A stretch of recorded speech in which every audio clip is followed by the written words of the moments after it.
Hello everybody and welcome back to another video. The Canadiens squeak out a 6-5 overtime win away on the road against the Ottawa Senators in what was an absolute dogfight, just an absolute back and forth game there. The Canadiens definitely, dominated the game early on, but Ottawa definitely made this game difficult on the Canadiens, obviously needing, 2 goals in the final 5 or so minutes for the Canadiens to come back and eventually win this one in overtime. So, we had our work cut out for us, but I think that's, what else can we expect?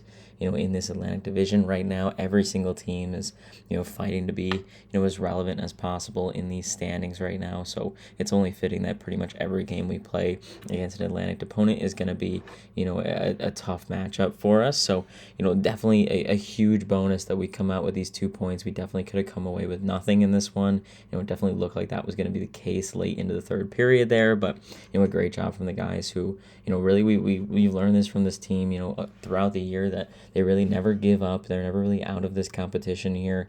It was nice to see them come back and fight for their points there. They force overtime and then make quick use of it in the overtime frame. So overall, a pretty solid game. There's definitely some defensive stuff that isn't exactly ideal. We definitely took advantage of our scoring opportunities a little bit more in this one than we have previously. We had 7 goals in this one. One of them got turned away for being offsides, but definitely an upgrade over what we've seen in previous games where the Canadiens just haven't been able to score more than 2 goals. So we'll definitely take that where we can get it. But defensively, you'd love to, be able to save a couple more shots than that, especially when we have, a 2-goal lead.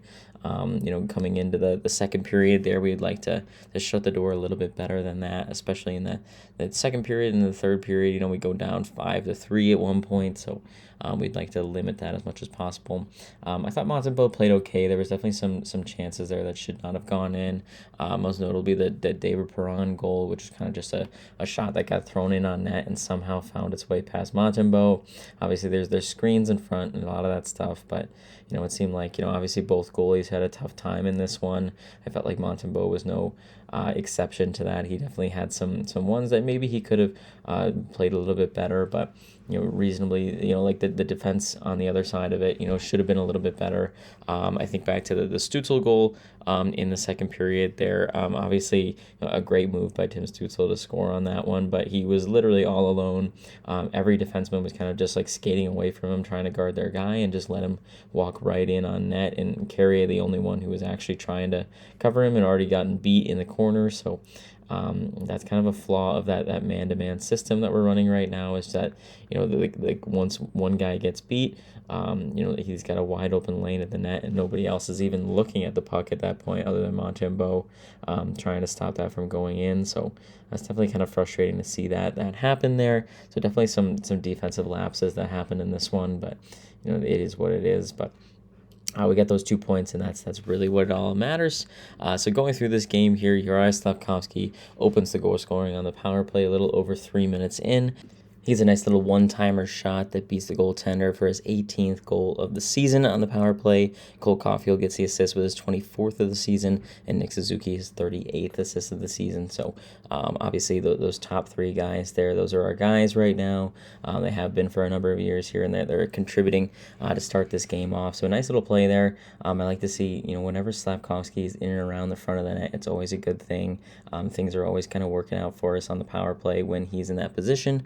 So I really like to see him there, and it obviously gets us a goal there. It's really nice. I feel like Slafkovsky's shot as well has taken a big leap since where he started a few years ago. I feel like one timer like that isn't going in, or maybe even not even being attempted by Slafkovsky a number of years ago.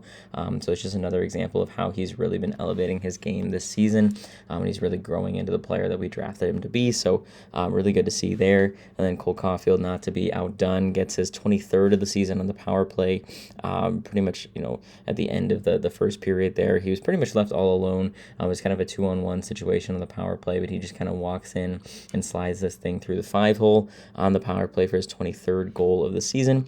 Nick Suzuki gets his 39th assist of the season on that one, and Lane Hudson gets his 40th assist of the season. So he hits that 40 mark there. I believe only 20 away from his assist total from last year. So Lane Hudson has continued to be really, really impressive impressive for the Canadians, and it'll be interesting to see where he ends up at game 82 here. But it's good to see him getting those points no matter where they come from. But then unfortunately, as I mentioned before, 2 goals pretty much right in a row, 42 seconds in, and then a little over 3 minutes in on the second period there from Brady Tkachuk and Tim Stützle. So unfortunate there. Brady Tkachuk gets one from kind of just a bad play that we're not able to clear the puck out from the front of the net after a nice drive through from, I think it was Batherson or somebody like that who was driving the net. We couldn't get the puck away from the front of the net, and then Tkachuk was able to bang that one home off of a nice pass from Giroux. And then Tim Stützle, as I mentioned, a nice little between the legs move, but really that, in my opinion, that never happens if the Canadians play a little bit more of a zone defense there, or at least stay a little bit more tight towards the center of the ice. He really just had a free reign to walk in and try to score that one, and he made no mistake. Don't get me wrong, it's a great goal, but we got to be a little bit better in front of our net, making sure that people can't just kind of walk in there from the sides there. But then Josh Anderson finds a way to absolutely snipe one. This is a goal that shouldn't really go in either. So we get a little bit of karma back for one of the ones that goes the other way. He kind of scores one from basically the high slot. He just kind of wrist shots one from way back, way back towards the blue line there, and it just finds a way through unobstructed. So a nice way to get us back in this one a little bit. Obviously, you lose a little bit of momentum when you go down. You gave up 2 goals there, and the game is tied after you were up 2-0. Josh Anderson keeps us in that one. It's his 11th goal of the season. Mike Matheson gets the assist, his 17th of the season, and Noah Dobson gets his 22nd assist of the season on that one. So Mike Matheson specifically, obviously he's got 17 assists on the year, but I feel like he hasn't really contributed on the score sheet a while, so it's good to see him getting some points there. And obviously Josh Anderson has been, I feel like he's been one of our better depth guys this year. He's really been contributing. Obviously 11 goals is impressive for a guy playing our bottom 6 role right now, so it's good to see him contributing as well. But then 3 unanswered goals for the Senators follow that in the second period and the early third period. As I mentioned, that Dylan Cousins scores in the power play. Just a nice shot there. I feel like the only one that you can really blame Ottawa on a little bit is that David Perron one that I mentioned before. Just, I feel like that's one you can kind of steer away and make sure that doesn't go in the net, but somehow it just manages to find a way through and in. So it is what it is. But either way, it's just frustrating when you're in a good position, you're up 3-2, in the middle of the second period, the middle of the game there, and somehow we've managed to put ourselves in the penalty box, get scored on the power play, and then we let in 3 consecutive goals going into the third period. That's just not a sustainable strategy.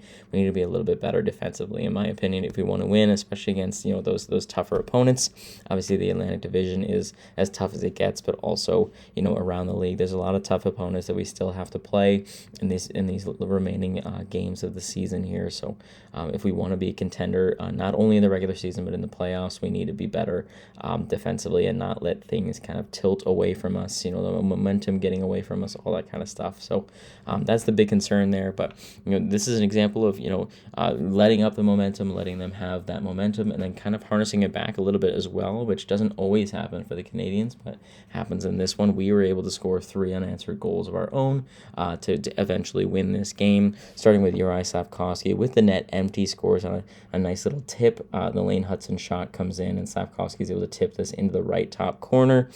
So a nice play by Slav. Obviously, I think his tip game, out front of the net is kind of underrated as well, which is another reason, in my opinion, I feel like he should be sitting out front of the net a lot more often on our power plays and just general zone time. And obviously, he gets rewarded twice in this game with that exact strategy. But he gets his 19th goal of the season, his second of the game there.